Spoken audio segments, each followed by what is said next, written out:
La synthèse des infos de la RDC, l'Afrique et le reste du monde. Une seule adresse.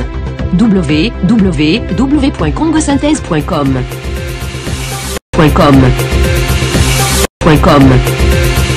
De la RDC donne 48 heures au Conseil européen à rappeler son chef de mission.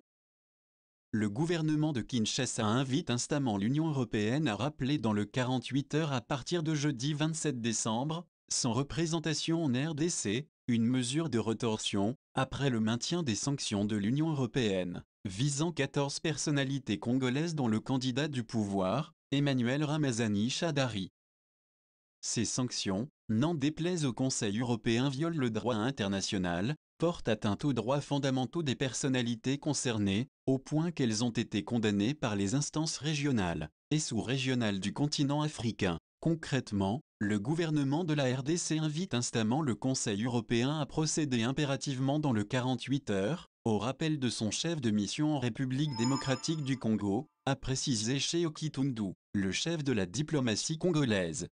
Le ministre d'Affaires étrangères a fait cette déclaration, jeudi 27 décembre, depuis son ministère où il avait convié des diplomates occidentaux, dont le chef de mission de l'Union européenne, le Belge Bart Ouvry.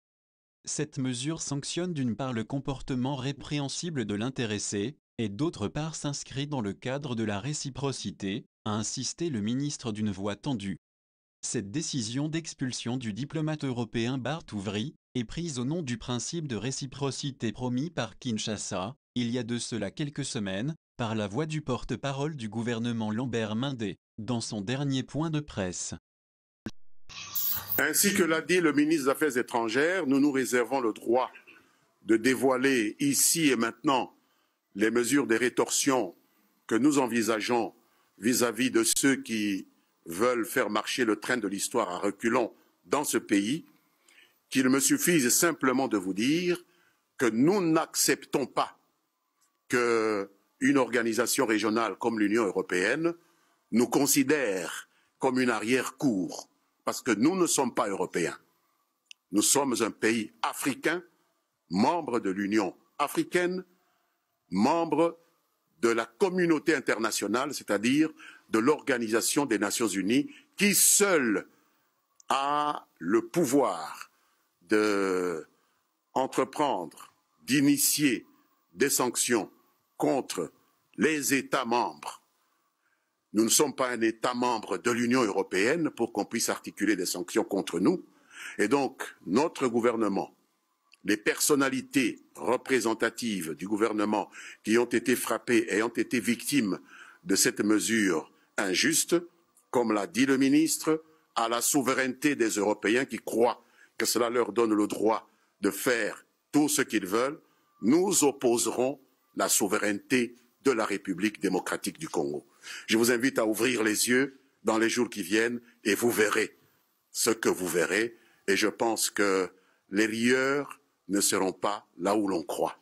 Je pense que nous avons plus de moyens qu'on ne l'imagine vis-à-vis du vieux continent pour faire payer cette action hostile, totalement injustifiée qu'on nous a faite, pour simplement essayer de mettre le grappin sur nos ressources économiques et nous punir de vouloir défendre ce qui est à nous. Ce Congo nous appartient, il nous appartient de le défendre et il ne revient pas à un Européen de nous empêcher de prendre les mesures qu'il faut pour disposer des richesses de notre pays. Pour le reste, vous comme moi, nous savons... Pour rappel, l'Union européenne avait renouvelé, le 10 décembre dernier, les sanctions visant 14 responsables politiques de la République démocratique du Congo, parmi lesquels Emmanuel Ramazani Shadary, dauphin de Joseph Kabila et candidat du Front commun pour le Congo, FCC, à la présidentielle du 30 décembre. Ces sanctions ont été instaurées en 2016 et 2017 suite aux tueries du Kasaï, de l'Est, ainsi qu'aux répressions des manifestations pacifiques à Kinshasa et à l'intérieur du pays, sans oublier le report de l'élection présidentielle qui aurait dû se tenir il y a de cela 2 ans.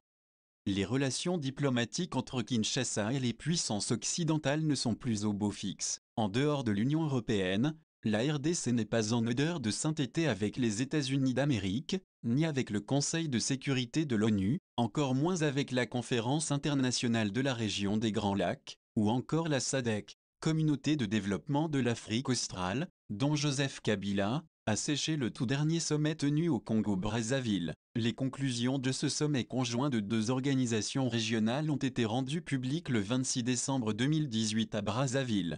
La CENI ferme plus de 1000 bureaux de vote à Kinshasa. À 2 jours de scrutins cruciaux en RDC, la CENI assure n'avoir toujours pas suffisamment de machines à voter pour ouvrir l'ensemble des bureaux de vote prévus à Kinshasa, la capitale. L'opposition dénonce une nouvelle stratégie pour empêcher ses partisans de voter, alors que la capitale lui est réputée proche.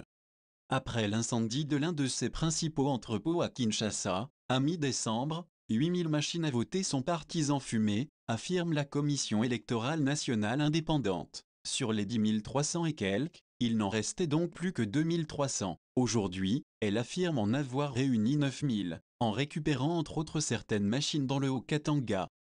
Mais, selon la CENI, ce n'est toujours pas assez pour les 7939 bureaux de vote prévus dans la capitale. Résultat, elle a réduit le nombre de bureaux de vote de près de 14%, soit 1092 bureaux en moins.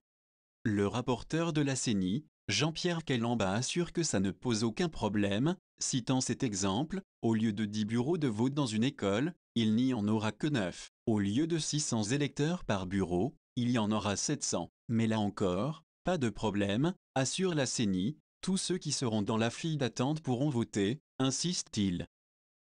Reste que 100 électeurs de plus par bureau de vote, c'est forcément des files d'attente plus grandes, et le risque que certains électeurs ne se découragent et ne rentrent chez eux.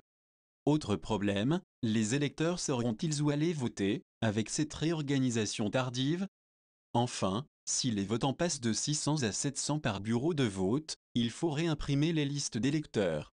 Une autre contrainte logistique de taille quand on parle de 4,457 millions d'électeurs pour Kinshasa, soit 11% de l'électorat du pays. Ville morte décrétée par la Mouka, les activités paralysées à Beni, Butembo et Ouacha.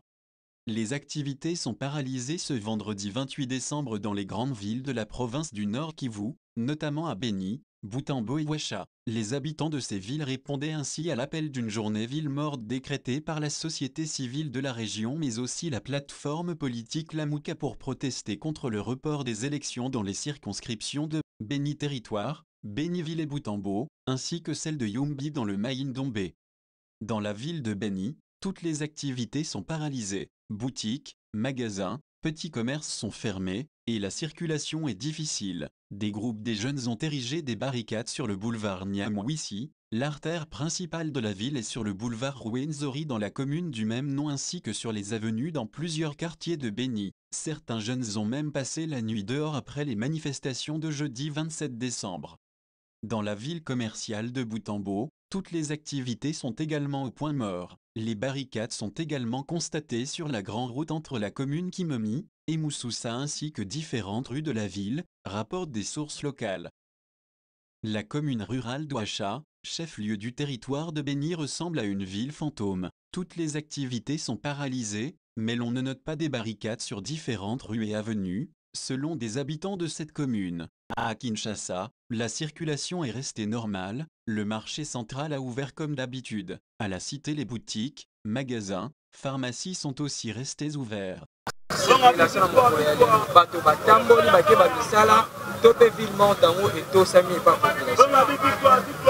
Bon, Congo est là, Mokanabiso. Atabo opposant Balobi. Mboka ezateke po e bonga toto comprendre makambo il faut liboso nanu ville morte. Atabo opposant Balobi ville morte. Mais bisope toza batu tozo comprendre. Batu bakoki kotambola. Batu bakoki ne mena conscience ya moko na moko. Mutu moko te abosani keno. Tozali ne loko tozo senga o ezo simba nanu te. Kotambola ya batu ne di pa keno ba peuple ba boyi ou bien ba peuple non. Tozélande mukolo élection dimanche o ba pesa ki biso ba o ba pesa biso mot d'ordre ya ko vendre ville morte. Ba garder patience na bango. Biso tozo zela nanu mukolo ba lakaki biso. soki tomoni clarté dans ce moment là bo tokoyeba nini tokosala soki bavile yango ebele ya congolais jeune nyonso tout totika nanu bazododo totala mboka na biso soki bololanda kaka bazododo banini tout ça o esimbi te o boyeboye tokotambola mboka na bakalikili te ke no ville morte esimbi te wana bakalikila bapolitisien biso bakongolais tonyokoma esimba te o biso toza nango mutuya ezali ke dimanche tozo vote nga na carte d'électeur na nga dimanche nakozala na bureau de vote esika na sanrolaki soki namoni ata machine te ata papier moko te wana nde lo biso obengi nga ville morte nde okomona ville morte sikoyo oyo ya mobange nango ndenge pardon dimanche soki nakovote nani wana eza secret yo. Communiqué officiel. En prévision de l'organisation des élections présidentielles. All in one. Pap and Goma, your free advice. We are professional in insurances. Communiqué officiel. En prévision de l'organisation des élections présidentielles, législatives et provinciales du 30 décembre 2018, le gouvernement de la République démocratique du Congo informe l'opinion tant nationale qu'internationale que les frontières terrestres, lacustres et fluviales seront fermées en date du 30 décembre 2018. Cette mesure ne concerne pas les postes frontières internationaux de Ndjili, Luano, Goma et Mbuji-Mayi. Fait à Kinshasa le 27 décembre 2018 par Henri Mokoto. All in one. Pap and Goma, your free advice. We are professional in insurances, full hire, trainings and security badge, and child minding. We also help with documents traductions, DBS or CRB check, visa for those who want to study in London. We provide free advice on public services, marriage, children. All in one. Pap and Goma, your free advice. Contact us on 079 83 43 66 57. All in one. Pap and Goma, your free advice. Congo Synthèse. La synthèse des infos de la RDC, l'Afrique et le reste du monde. Une seule adresse. www.congosynthèse.com.